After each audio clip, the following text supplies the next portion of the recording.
നമസ്കാരം. ഹരിത സഞ്ചാര യൂട്യൂബ് ചാനലിന്റെ ഏറ്റവും പുതിയ വീഡിയോയിലേക്ക് എല്ലാവർക്കും സ്വാഗതം. ഇപ്രാവശ്യത്തെ വീഡിയോ ജമ്മു കാശ്മീരിലുള്ള അമർനാഥ് ഗുഹാക്ഷേത്രത്തെക്കുറിച്ചാണ്. അതിനിഗൂഢമായ അമർനാഥ് ഗുഹാക്ഷേത്രം നമുക്കൊന്ന് കണ്ടിട്ട് വരാം.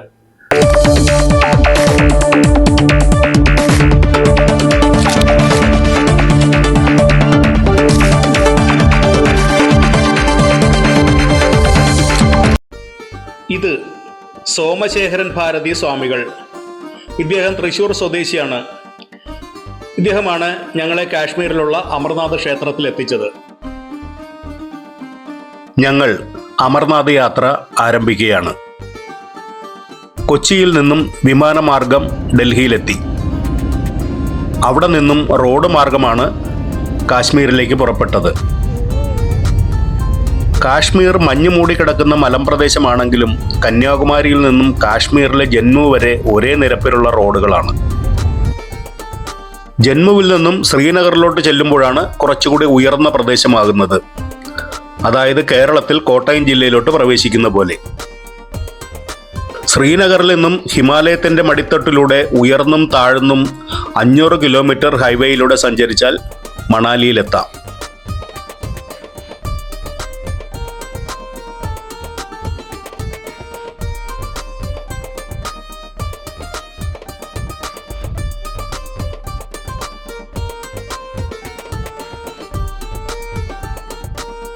ഇത് കാശ്മീരിലെ ജമ്മുവിൽ അമർനാഥ് യാത്രക്കാർക്കുള്ള ഒരു ഇടത്താവളമാണ്.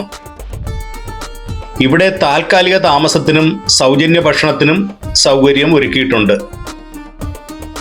കുറെ അധികം വാഹനങ്ങളാകുമ്പോഴാണ് പട്ടാളക്കാരുടെ അകമ്പടിയോടെ തീർത്ഥാടകരെ ശ്രീനഗർ കടത്തിവിടുന്നത്. ഈ ഹൈവേയിലൂടെ വലത്തോട്ട് 80 കിലോമീറ്റർ സഞ്ചരിച്ചാൽ സോനമാർഗിലെത്താം. ജമ്മു കാശ്മീരിലെ ഗാന്ദർബൽ ജില്ലയിൽ ഉൾപ്പെടുന്ന ഒരു മലയോര വിനോദസഞ്ചാര കേന്ദ്രമായ സോനമാർഗ് സമുദ്രനിരപ്പിൽ നിന്നും 2800 മീറ്റർ ഉയരത്തിലാണ്. മഞ്ഞ് മൂടിക്കിടക്കുന്ന സമയത്തും അല്ലാത്തപ്പോഴും സോനമാർഗ് താഴ്വര അതിമനോഹരമാണ്. കനത്ത മഞ്ഞ് വീഴ്ചയും ഹിമപാതവും കാരണം ശൈത്യകാലത്ത് ഇങ്ങോട്ട് പ്രവേശിക്കാൻ പ്രയാസമാണ്. ഇത് സിന്ധു നദി. ഇന്ത്യയിലൂടെയും പാകിസ്ഥാനിലൂടെയും ഒഴുകുന്ന നദിയാണ് സിന്ധു. ഈ കാണുന്ന ഹിമനദികളിൽ പെടുന്ന സിന്ധുവിന് പോഷക നദികൾ ഉൾപ്പെടെ ആയിരക്കണക്കിന് കിലോമീറ്ററുകൾ നീളമുണ്ട്. ഈ നദി ചൈനയുടെ ഭരണത്തിലുള്ള ടിബറ്റിലെ കൈലാസ പർവ്വതത്തിന്റെ വടക്ക് കിഴക്ക് ഭാഗത്തുള്ള പർവ്വത നീരുറവകളിൽ നിന്നും ഉത്ഭവിക്കുന്നതാണ്. ഒടുവിൽ ഈ നദി പാകിസ്ഥാനിലോട്ട് ഒഴുകിപ്പോകുന്നു.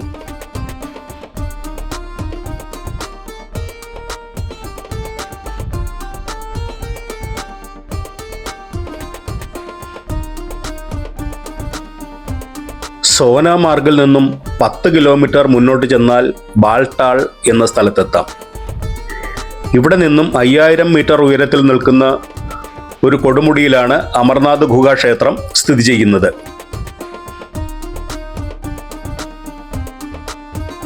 ഹിമാലയ മലനിരകളുടെ ഉള്ളിൽ സ്ഥിതി ചെയ്യുന്ന ക്ഷേത്രത്തിലെത്താൻ 14 കിലോമീറ്റർ ട്രക്ക് ചെയ്യണം ഉയരത്തിലേക്ക്.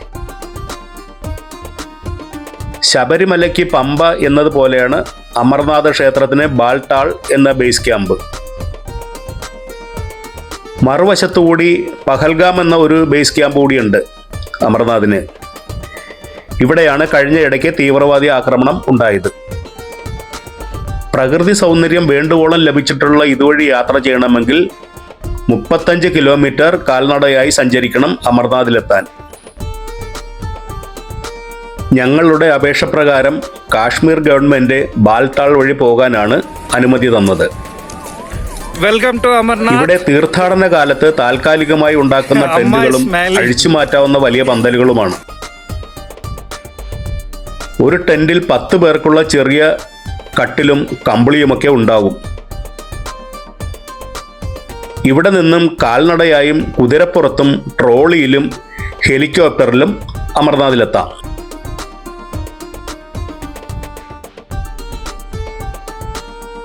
അമർനാഥ് യാത്രികർക്ക് ഭണ്ഡാരസ് അല്ലെങ്കിൽ ലങ്കറുകൾ എന്നറിയപ്പെടുന്ന കമ്മ്യൂണിറ്റി അടുക്കള വഴി സൗജന്യ ഭക്ഷണം നൽകി വരുന്നുണ്ട്. വിവിധ മത സാമൂഹിക ഗ്രൂപ്പുകളാണ് ഇവ നടത്തിപ്പോരുന്നത്. വെല്ലുവിളി നിറഞ്ഞ യാത്രാപാതയിൽ ഭക്ഷണം, താമസം, പിന്തുണ എന്നിവ ഇവർ വാഗ്ദാനം ചെയ്യുന്നുണ്ട്. ജമ്മു കാശ്മീരിലേക്ക് പ്രവേശിച്ചാൽ അമർനാഥ് വരെ പലയിടങ്ങളിലായി സൗജന്യ ഭക്ഷണം ലഭിക്കും. ലോകത്തിലെ ഏറ്റവും നിഗൂഢമായ ആരാധനാ കേന്ദ്രങ്ങളിലൊന്നാണ് അമർനാഥ്.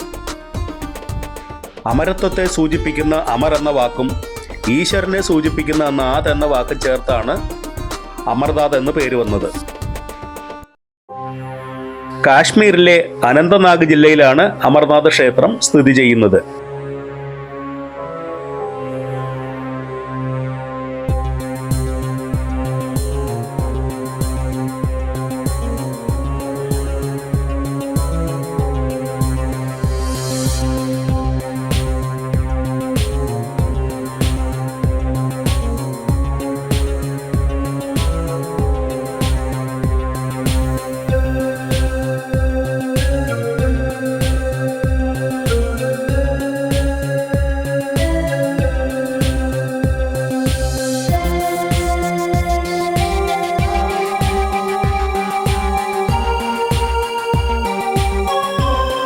ഇപ്പോഴത്തെ ഈ സഞ്ചാരം കണ്ടാൽ ട്രക്കിംഗ് നല്ല ഭംഗിയായിട്ട് തോന്നുമെങ്കിലും മുന്നോട്ട് ചെല്ലും തോറും അഗാധമായ ഗർത്തങ്ങളും കല്ലുകളും മുള്ളുകളും നിറഞ്ഞ പാതകളാണ്.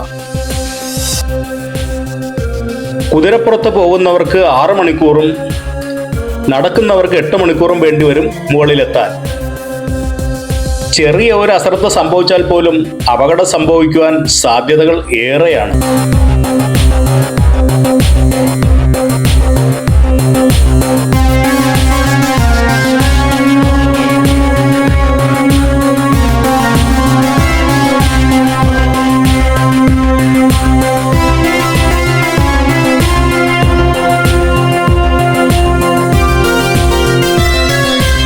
മുന്നിൽ കാണുന്ന സഞ്ചാരപാതയിലെ യാത്രികർ പഹൽഗാം വഴി 35 കിലോമീറ്റർ നടന്നു വരുന്നവരാണ്. ഇടതുവശത്തൂടി പോകുന്നത് ബാൽത്താഴ് വഴിയുള്ള യാത്രികരും. മുന്നിൽ കാണുന്നിടത്ത് സംഗമിക്കും. ഈ സ്ഥാനത്തിന് സംഗം എന്ന് പേര് പറയുന്നു.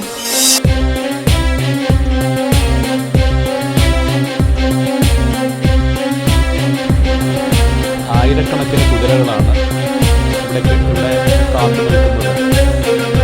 ദർശനം കഴിഞ്ഞ് താഴോട്ട് മടങ്ങി പോകാൻ വേണ്ടി.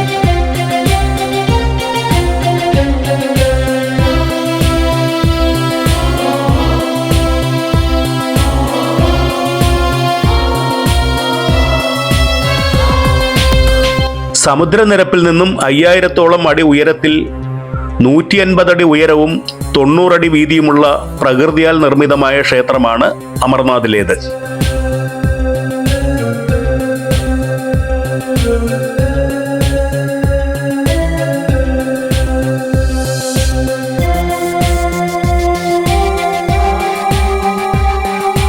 മഞ്ഞിൽ രൂപം കൊണ്ടുണ്ടാകുന്ന സ്വയംഭൂവായ ശിവലിംഗം ഭക്തരുടെ ഉള്ളിൽ ആഴത്തിലുള്ള ഭക്തിയും അത്ഭുതവും നിറയ്ക്കുന്നു.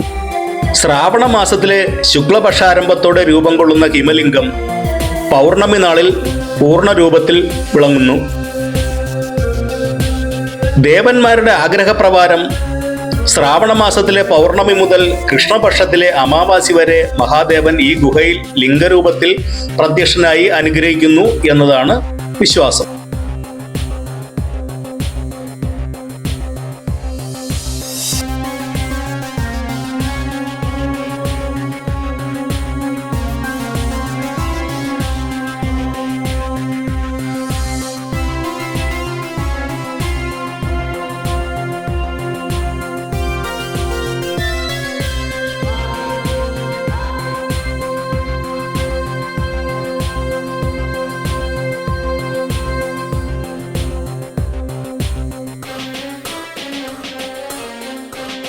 ഗുഹാക്ഷേത്രത്തിനകത്ത് വീഡിയോ ചിത്രീകരണം നിരോധനമുള്ളതിനാൽ 1 കിലോമീറ്റർ മുമ്പ് തന്നെ ക്യാമറയും ഫോണും പട്ടാളക്കാർ വാങ്ങിയിട്ട് രസീത് തന്നയക്കും. സെക്യൂരിറ്റി പ്രോബ്ലം ഉള്ളതുകൊണ്ടാണെന്നാണ് അവർ പറയുന്നത്. മുമ്പ് കണ്ട ഹിമലിംഗത്തിന്റെ ഫോട്ടോ ഒരു പട്ടാളക്കാരൻ്റെ അടുത്തുനിന്ന് ഞാൻ സംഘടിപ്പിച്ചതാണ്. ദർശനം കഴിഞ്ഞ് ഞങ്ങൾ മടങ്ങുകയാണ്. പകൽ 4 മണിക്ക് കൊടും മഞ്ഞിലൂടെ സഞ്ചരിച്ച് പുലർച്ചെ 5 മണിക്കാണ് ക്യാമ്പിലെത്തിയത്. ജീവന്റെയും മരണത്തിന്റെയും ഇടയിലുള്ള നൂൽപ്പാലത്തിലൂടെയുള്ള ഒരു യാത്രയായിരുന്നു അത്.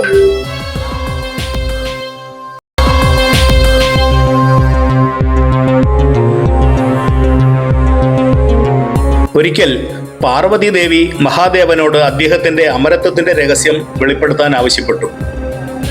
എന്നാൽ തന്റെ അമരത്വത്തിന്റെ രഹസ്യം കേൾക്കുന്നവർക്ക് വീണ്ടും ജന്മമെടുക്കേണ്ടി വരും എന്നതിനാൽ ഭഗവാൻ ദേവിയെയും കൂട്ടി ഹിമാലയത്തിന്റെ ഒരു ഒഴിഞ്ഞ കോണിലേക്ക് യാത്ര തിരിച്ചു.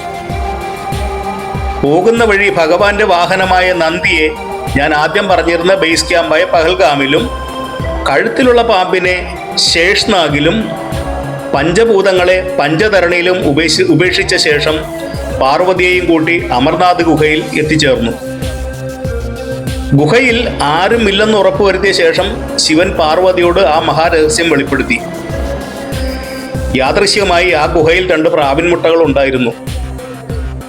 മുട്ടകൾ വിരിയുകയും അമരത്വത്തിന്റെ രഹസ്യം അവർ കേൾക്കുകയും ചെയ്തതിനാൽ പ്രാവുകൾക്ക് വീണ്ടും ജന്മമെടുക്കേണ്ടി വന്നത്രേ. അമർനാഥ് ദർശനത്തിന് ചെല്ലുന്നവർക്ക് ആ പ്രാവുകളെ നേരിൽ കാണാൻ കഴിയും.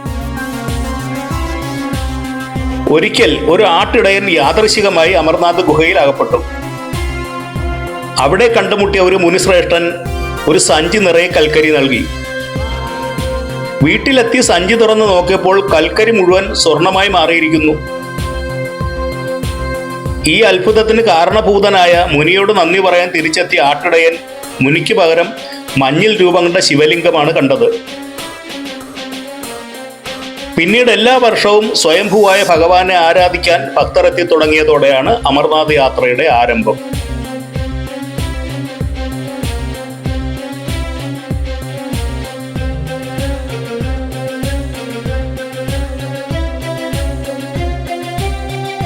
ഹരിതസഞ്ചാരത്തിന്റെ എപ്പിസോഡ് ഇവിടെ പൂർണ്ണമാവുന്നു. ചാനൽ സബ്സ്ക്രൈബ് ചെയ്യാത്തവർ സബ്സ്ക്രൈബ് ചെയ്യുമെന്ന് കരുതുന്നു. നമുക്കൊരു പുതിയൊരു വീഡിയോയുമായി വീണ്ടും കണ്ടുമുട്ടാം. നന്ദി, നമസ്കാരം.